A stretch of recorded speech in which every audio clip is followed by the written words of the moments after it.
Donald Trump and I have been presenting our closing arguments to the American people. As you've heard me say many times, my pledge to the American people is to pursue common sense solutions, to listen to those, even those who disagree with me, to listen to experts, and to be a president for all Americans. Donald Trump's closing argument is very different. He pits Americans against one another. He spends full time having Americans point their fingers at one another, and he spends a considerable amount of time plotting his revenge on his political opponents. As of last night, just to add more, he has indicated that the person who would be in charge of health care for the American people is someone who has routinely promoted junk science and crazy conspiracy theories, who once expressed support for a national abortion ban, and who is the exact last person in America who should be setting health care policy for America's families and children. And then, even worse, he has increased his violent rhetoric, Donald Trump has, about political opponents, and in great detail, suggested rifles should be trained on former Representative Liz Cheney. This must be disqualifying. Anyone who wants to be president of the United States who uses that kind of violent rhetoric is clearly disqualified and unqualified to be president. Representative Cheney is a true patriot who has shown extraordinary courage in putting country above party. Trump is increasingly, however, someone who considers his political opponents the enemy, is permanently out for revenge, and is increasingly unstable and unhinged.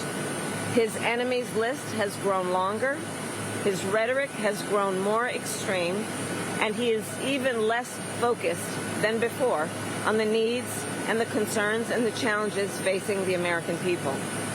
I have also thought a lot about what this means in terms of our standing in the world. As Vice President, I have represented the United States of America around the world. And what I know is that when we walk in those rooms representing the United States of America, we have the earned and self-appointed authority to then talk about the importance of democracy, the importance of rule of law. And as a result, people around the world who are fighting for freedom and opportunity hold us up as a model. America deserves better than what Donald Trump is offering. America deserves a president who understands our role and responsibility to our people and to the rest of the world to be a model. So I'll end with this. Voters are making their decisions. Many have voted, but there are still those who are making a decision about who they'll vote for. And what I offer is, I ask folks to, among the many issues before you, just consider who's going to be sitting in the Oval Office on January 20th. Either you're going to have Donald Trump there, who will be stewing over his enemies list, or I will be there working hard on your behalf on my to-do list. That is the choice among many that is at stake in this election, and I would be proud to earn the vote of the American people, and I do intend to win. With that, I'll take any questions. Have you had a chance to talk to Liz Cheney? And then secondly, are you concerned about her general security? And considering the situation and how tense things are, do you think that the government or the administration in some form needs to provide her with security in this situation? So I've not talked to her since this comment was made, but I will tell you, I know Liz Cheney well enough to know that she is tough.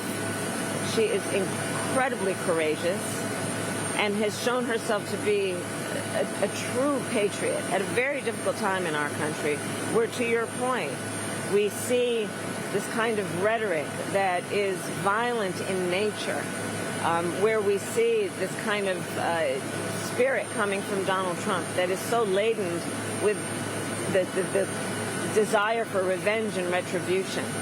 And Liz Cheney is a tough person. She is an incredible American, and I have an incredible amount of respect for her. I think that Liz Cheney is courageous, and that we will always make sure that we are all fighting against and speaking out against any form of political violence. You spoke about early voting. What is your assessment? What is the data that you are seeing across the battleground? I'm seeing the folks who are showing up at the various places where we are inviting people to come and talk with us, and where we are talking about the issues at stake. And I'm seeing an incredible amount of enthusiasm from people of every walk of life, every generation, from our first-time voters to folks who are seniors and have a lot at stake on issues like Social Security and Medicare.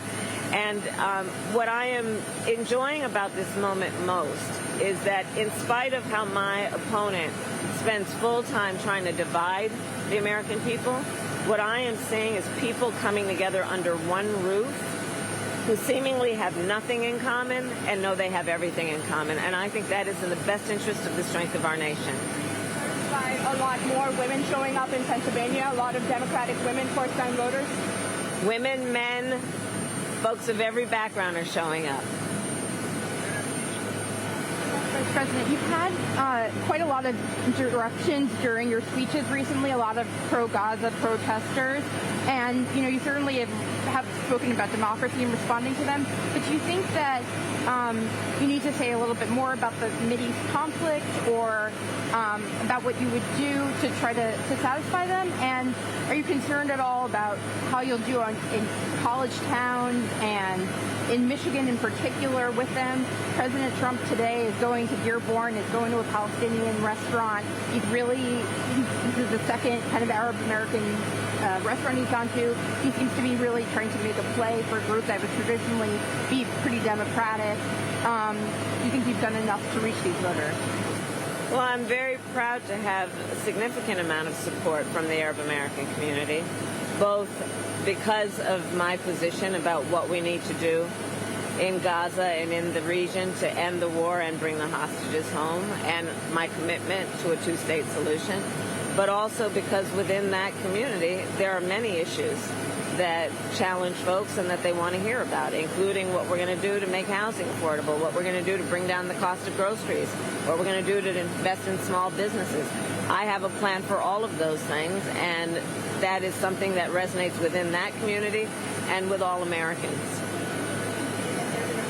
They want to show the administration that what they did, that the policy and the support for Israel is wrong, and are going to make a statement, and that they don't care if it makes Trump the president.